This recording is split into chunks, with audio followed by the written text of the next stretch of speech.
Good morning, viewers. I'm Archana. I'm joined by Dr. Valavan, Head Scientific Affairs, Schwabe, India. We all know that the heavy downpours of monsoon brings with it the much immediate relief required from the sweltering heat of the summer.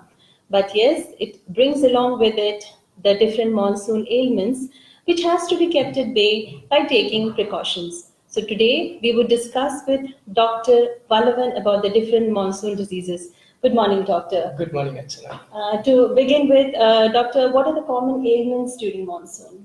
Yeah, when we look into the monsoon, when it arrives immediately after a very hot summer, it is starting with the respiratory problem. Normally, monsoon during the monsoon after the rainfall, people start suffering from the cold and cough. That is the initial symptoms or the basic symptom which normally anyone would get. And then it would further continue with the respiratory problems, like maybe some people who are prone to get asthma, they may have their breathing difficulty. And also when we look into the phase area, starting I said about the cold, cough and flu, all those stuff. Then also if we just go a little bit above, many people also get conjunctivitis during this monsoon because of the damp weather. Then apart from that, then there will be some kind of disturbances in the stomach, gastric disturbances, gastrointestinal problems like vomiting, diarrhea, colic, pain, stomachache in general. These are the common problems normally people would have. And over a period of time, when the mosquito breeding increases, the common problems, the major threats for the public as a whole is number one, dengue, then number two, chikungunya. These two are the major problems we have been facing. And also typhoid fever is another problem, which is mainly because of the contaminated water. And if you see the common symptoms in dengue and chikungunya, these majorly affect the joints. Many people would have joint and bone pains. Then in case of typhoid fever, there will be gastrointestinal problems. So all in all, these are the problems in general, starting with the respiratory problems, conjunctivitis, gastric problems, and bone related problems like dengue, chikungunya. So what are the general measures one has to take during this monsoon? Yeah, if we look in a very general, very broader perspective, one has to be a little bit stay away from the rain. It doesn't mean that one should not enjoy rain also, because that is a good thing also if it is not in the very first beginning of the rain, because there are so much of pollution dust these days in the metro. So maybe the first rain may come up with all those dust and pollution washed out from the air. Then maybe after that, in the second phase, one can enjoy the rain, no doubt. But as soon as he gets out of the rain, it is better to have a hot water or maybe with the hot tea, green tea or maybe black tea, added with a little bit ginger. Cardamom also would be helpful up to some extent. A little bit lemon also can be added. These are antioxidants, and these would be helpful to improve the immunity.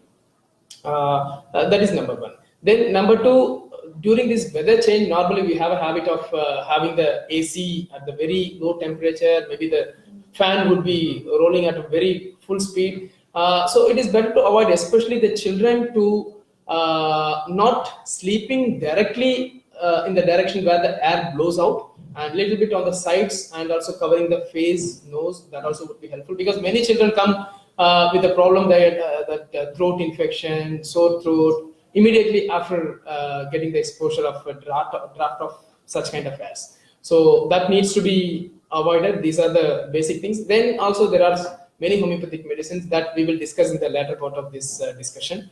That's it. Okay, Doctor, what to do if one falls sick during this season? Right, yeah.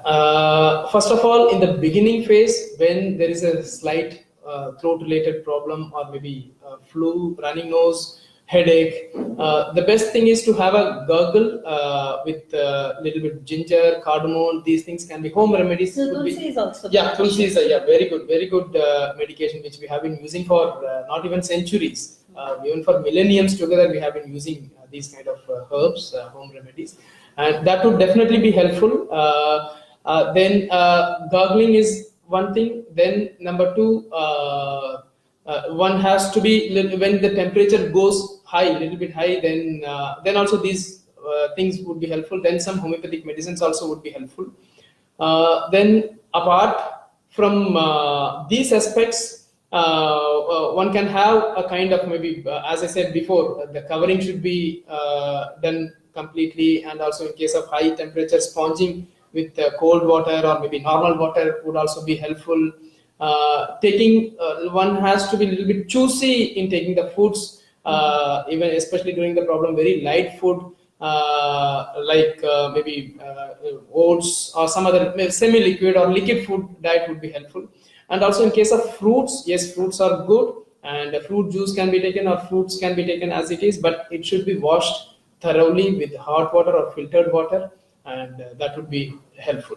Well, and also should we avoid taking outside food? Yes, definitely. Yes, that is true for both prevention as well as during the problem, because now during the season, germs, the development of germs would be very much high, and especially those who are causing these diseases. So it is better to avoid those foods, outside foods, and also the water where you are not very sure about the quality of the water. In such cases, you have to completely avoid that water. Better carry a water bottle from home whenever you are going outside. That is very much important. So we should have boiled water. Yes, definitely. Yeah, boiled water or filtered water Okay. would be one has to be very careful in these aspects. So, doctor, coming to the medications, what are the different homeopathic medications we can have to do? Yeah, as in the beginning, when one has a problem with the running nose or flu kind of symptoms, then arsenicum album is the best medicine in the beginning. And then just before that, for the prevention, generally government of India also advertises medicines like Ipetorium perfoliatum. Ipetorium is a very common medicine which is available from all homeopathic stores, that can be taken either in a 30 potency or 200 potency. It can be taken either as a medicated globule or maybe in a drops, liquid drops form, dilution form. The dosage would be approximately 5 drops, 2 to 3 times a day, maybe for 3 consecutive days. That would be helpful. And then that the same cycle can be repeated after a week or 10 days. So that would be helpful for diseases like dengue and chikungunya. And in case of especially specifically for chikungunya, Government of India's Central Council for Research in Homeopathy had suggested Bryonia alba is the medicine to prevent that.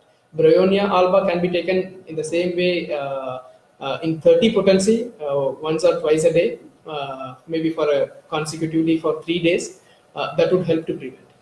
Then for the throat complaints, when the sore throat or painful throat occurs, belladonna 200 is the medicine which would be helpful. That can be taken 1 or 2 times a day, or maybe in case of very severe problem, it can be taken in a more frequent way, maybe on hourly basis, or maybe for a couple of once in every couple of hours, or maybe even shorter. Once in every 15-30 minutes also it can be repeated. It's a very safe medicine and can be taken more frequently as well. It doesn't have any side effect. And when we come to fever in general, as I said before, arsenicum album can be used for the fever as well as for running nose as well. Yes, I missed out one more medicine in case of running nose. Allium cepa is a medicine which is very commonly used for running nose and sneezing. Allium cepa is a medicine prepared from onion. Yeah, actually, it is a very good example, commonly cited for the law of homeopathy. Law of homeopathy means law of similars. When you cut onion, you get a running nose, watery eyes, sneezing, these things. But when you take the same onion in a potentized homeopathic dosage, homeopathic form, that will actually help you to cure that problem. So that is one important medicine for running nose. Then for fever, as I said, the arsenicum album is one medicine. Then belladonna is another medicine, very oftenly found useful. And in case of fever with bone pains, then Ipetorium is another medicine. Ipetorium perfoliatum, the same medicine which would be helpful for preventing dengue, that would also be helpful to control the fever as well. But please be remember that in case of if you have a doubt that you are suffering from dengue or chikungunya, better to avoid self-medication. Please consult a doctor immediately. Either it is a homeopathic doctor or whoever the doctor it is, the system of practice. But please consult a doctor immediately, qualified doctor. And then apart from these respiratory and fever related problems, if you look into the stomach related disturbances problems, the number one problem is vomiting. Many people get vomiting during this season. For vomiting, ipecac is the medicine which is very commonly used, that can be taken 30 potency or 200 potency once or twice a day, or maybe a little bit more often. Then after vomiting, then there is another problem normally we face. We see the patient, we see in the OPD, number of patients are more in case of diarrhea. In case of diarrhea, arsenicum album and veratrum album, these are the two medicines I find very commonly useful, successful in these cases. Then in case of general colic pain, colicky, there is a medicine called MEGPHOS, magnesium phosphoricum. It can be taken, it is a biochemic medicine. It can be taken in 3x or 6x potency, twice, thrice in a day, or maybe in case of a severe problem, severe colic pain, then it can be dissolved in a maybe 10 tablets, maybe dissolved in a warm water, lukewarm water, 1 glass of water, and that can be a sip can be taken every 10 minutes, 5 minutes, 15 minutes as the intensity of the pain increases or decreases. Then when we come to the fever related to chikungunya, normally there is a single medicine which is very much helpful, is Polyporus pinicola. Polyporus pinicola is a medicine which would address the symptoms during chikungunya, but please take it as a first aid before getting into before going to meet the doctor. But once you are feeling better, then immediately rush to the doctor and get the professional treatment for that. I think these are the very common problems for which we use homeopathic medicines. Anything? Doctor, as a mother of two kids, I'm very apprehensive about my kids' health. Right. So, how to protect them from getting ill during the season, as their immunity tends to be very low. Right. That's true. Yeah. Now these days we face so many children coming to homeopathy, coming to doctors in general about that. My kid is suffering from cold, fever every often. These days, kids are coming up with cold, these kind of infectious diseases almost every month. I think maybe at least a good significant number of population in metros have this problem. That is because of maybe low immunity. To make them stronger, there are some good homeopathic medicines. Especially there is a specific medicine called Echinacea. Echinacea 1x is popularly used for improving the boosting of the immunity.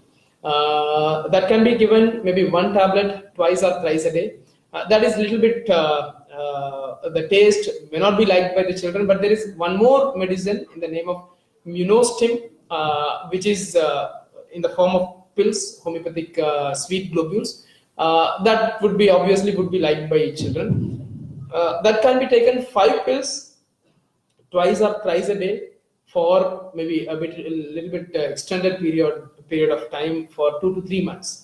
And normally what I would advise to the kids and their parents is to start this treatment, this medication 1 to 2 months before the monsoon, or maybe before the change of season. And we are in the beginning of August, and the monsoon had started almost in the second half of July. So I would advise the parents to start this Munostim from the month of June itself. When kids start going to the school after summer vacation, then they can start giving this Munostim so that they can protect their children from the monsoon, as well as many children have the tendency of developing asthma, breathing difficulty during the peak winter. That also can be prevented up to some extent. And apart from that, there are many constitutional homeopathic medicines would be helpful, for which one has to consult a doctor. Also, doctor, we hear about the eye-related diseases Right. during the season. So, can you throw some light on that? Yeah, yeah. During this damp weather, because of the moisture and the dampness in the air, normally conjunctivitis is very common. For that, euphrasia is one medicine. Euphrasia 30 can be internally taken twice or thrice a day. Then, apart from that, there is a Cineraria maritima eye drops, which would also be helpful for treating conjunctivitis. And also, these medicines can be also taken for preventive purpose. But these Cineraria multima eye drops can be instilled 1 or 2 drops into both the eyes. Maybe when the winter falls, when the season starts, and people start facing the change of weather, it can be started. This medication can be started. It will keep the eyes healthier, and it will protect from those infections, conjunctivitis. And I said the internal medicine, euphrasia, is also very much helpful. Then, apart from that, some measures have to be followed by the people in general. Number one, wash your eyes oftener with dewcomb water, pure water, clean water. Wash oftener. Then, number two, this drop also can be kept on the table. If the working people can keep it on just beside the laptop or computer, and maybe once in 2-3 hours, one drop can be instilled in both the eyes. That will be helpful. Then please do eye exercises. That also would be helpful to keeping the eyes healthier. Eye exercises, many people know it commonly. Basically, what I would suggest is just there is one 20-20-20 rule. Okay. When you are continuously working on the computers, every 20 minutes, take a break of 20 seconds and just stare a point which is maybe the wall, a point in the wall, which is approximately 20 meters distance. But this 20-20-20 is what I would suggest is, yes, it is very ideal. And if you could not follow exactly 20-20-20, whatever the number you would like to follow, you follow. Even once in half an hour or 1 hour, you take a break and just have a look just in front of you on the wall or maybe on a board. That would be helpful. Then during that period, whenever you are taking such breaks, I normally advise to the people these days in metros, IT, and other industry people are very much they are coming to visit us, and majority of the people have sitting job. So I request them to take a break every half an hour and go to the washroom, just wash your eyes, then come back and just sit and just stare for just 10-20 seconds on a particular spot, irrespective of the distance. So that would be helpful to keep the eyes healthier. And then very simple common exercise, I think everyone knows that, look up and down, then sides, then diagonally, left and right, and also rotation, both clockwise and anti-clockwise. I think in our previous episode, Dr. D.D. Vichitra, who throwed a very good light on the yoga aspects, he also suggested the same exercise. So this is very common, and this can be done at any place. So that would be helpful to keep the eyes healthier. Okay. Thank you, doctor. The session was very interactive and fruitful. We could see a lot of people joining in. And today, as we are equipped with so many social media tools, we at our own level must try and spread awareness about the monsoon diseases. So we would come back to you with more health-related information. Till then, stay tuned. Thank you. Thank you.